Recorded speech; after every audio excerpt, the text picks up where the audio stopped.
Thank you so much for coming back. Oh my gosh, we have beautiful, awesome people who are dynamic, who are full of intensity, who I'd love to welcome onto the show to tell us things that, from a different perspective. Jessie.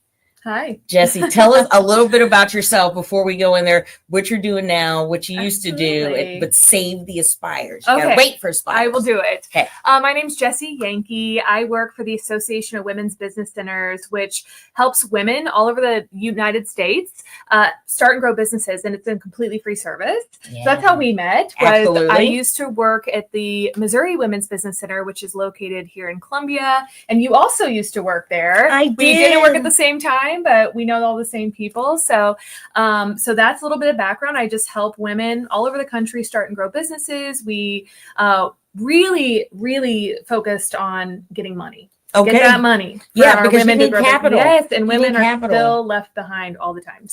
And I love that. We're talking about people that are marginalized. A lot of people that come on this show can give a different perspective about being discriminated in some way. A lot of times because we're criminally justice impacted. Mm-hmm. Just the pressures of not being the cookie cutter. There you go. Appreciate you. So let me tell you about Women's Business Centers. They gave me a chance, but not only that, they're a well-kept secret. Yes. Did you experience that when you first came into the Women's Business Center? I didn't even know about it. And you were a small business owner. I owned a small business in Columbia. And then right when I was kind of wrapping that up, the Women's Business Center in Columbia opened. And I was like, how did I not have this opportunity? Mm-hmm. But the network of women's business centers has existed for almost 40 years. Wow. 40 years. I would have never known that. And nobody nose they're there. We do serve over 100,000 women every year, but most people walk by one or they have no idea. There's 150 of them throughout the U.S. Wow. And then we also help you, if you don't know where yours is or you want to figure it out, you just go to hope2women.org. You can find one and I'll help you. So awesome. Yeah, awesome. So Jessie, what's your how do we get a hold of you at the Women's Business Women's Business Center? Yes. Well, just go to that hope2women.org. It's hope2women.org. There we go. And just do contact us. That's going to come right to me. Yes. And I'll help get you connected. And we also have a whole capital journey. We help women get money. They got to do the work. We don't just hand out money, but we help write business plans. We do it all between us. And then of course, all the Women's Business Center. So it is an insanely, I hope people watching this are like, how did I not know this existed? Right. And they're going to pick it up and they're going to do something with it. They're going to become entrepreneurs. Yes. Now that brings me to something when you were talking about, we worked at the same place, but at different times. I was going through a file cabinet and I found aspires. Now I'm a formerly incarcerated woman. Nobody, they know my story. They're just not they're waiting on me. So I'm going through this file cabinet and I see these women and I know their names and I know their stories and they're women like me and they've been through a program that you taught before you, but while I was still in prison, I just wasn't at that camp, that facility. Please tell us about that. Oh my gosh. I'm excited to talk about this. This is probably one of the greatest things I was ever involved in.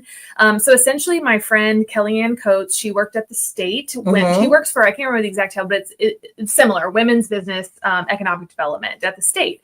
She had been talking to Ann Presight, who was our former director. Yes, director of all corrections for the state of Missouri. All adult institutions. So forward thinking. Ann is a visionary. I love her so much. And Ann was telling Kellyanne, we need initiatives for women. Now Kellyanne's running this women's program. So she's like, what if we taught entrepreneurship to women? To women in prison. Right. That are incarcerated. And because we have to start our own businesses sometimes because of the discrimination. Marginalization. Job placement and getting all is very difficult when you've got, and at the time, I feel like it's gotten a little bit better now, but back then this is pre-COVID. So I think it was even still a little bit harder to get a job. And so Kellyanne came to me. I had started at the Missouri Women's Business Center and she said, I have an idea, could we go into the women's facility and teach a 6-month class? I love that. About running a business. Yeah. And so we were like, let's do it. And we scraped together a little bit of funding, very small. Yeah. The amount of money we did this program on, wild. And for 6 months, we would go in every Wednesday, all afternoon.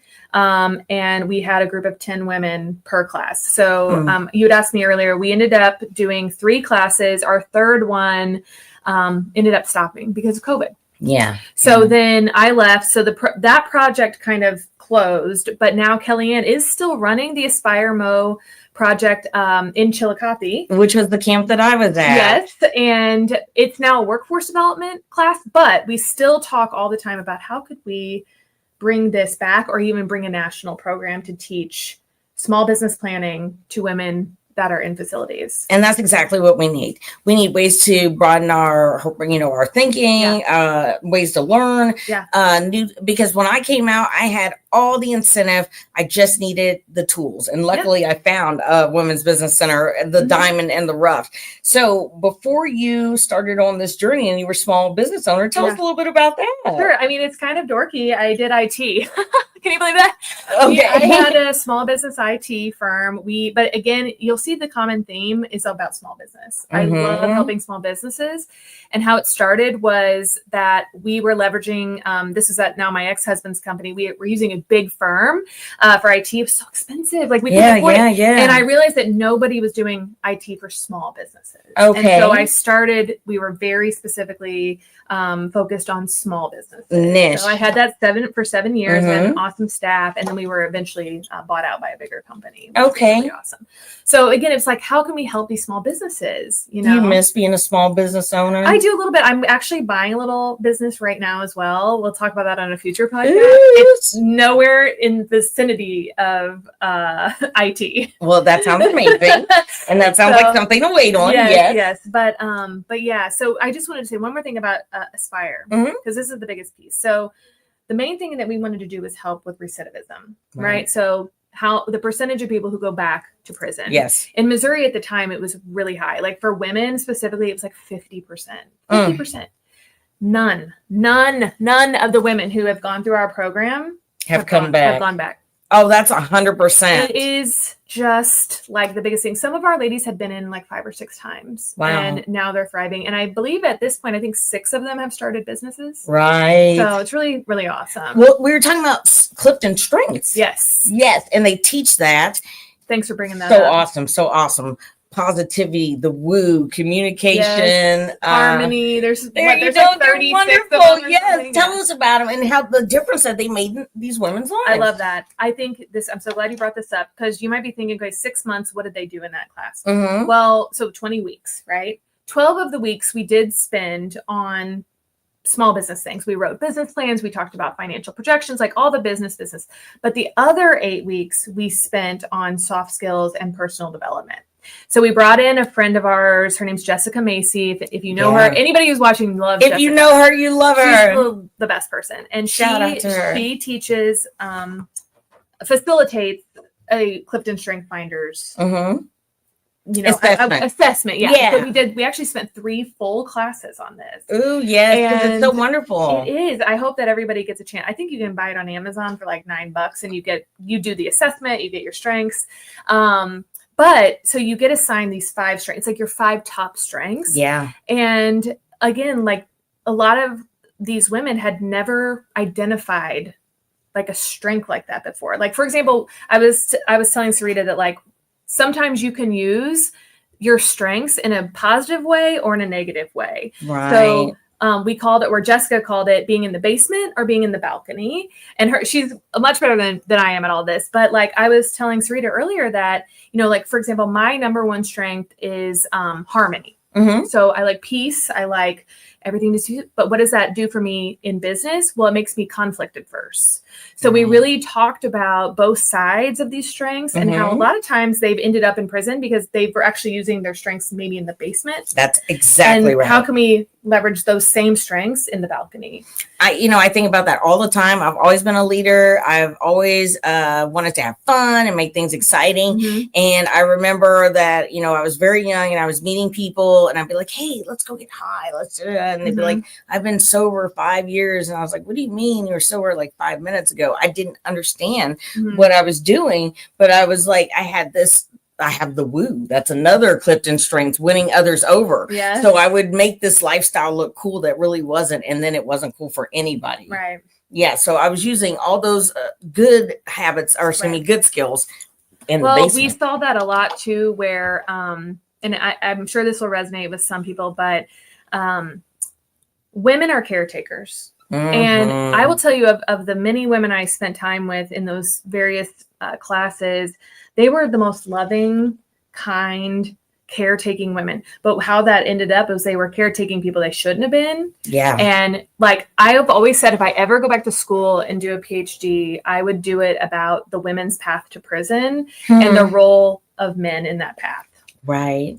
And this is not a men hating conversation. No, because not at women all. made these conversations, but it's a 90-10. They made choices supporting men many times. So anyway, it's very interesting. And so it's, I feel like they took these strengths that they had been using on others and they were like, how can I invest these strengths in myself, my children, and grow a business out of this? So, how many women do you think never believed in themselves? Oh, probably 99%. And that's what I used to think too. Most of these people never had a chance. Or they've just been beat down for so long. The system and poverty, and don't even get me started. Get her started. I don't want to get started. Right now. Let's get you started.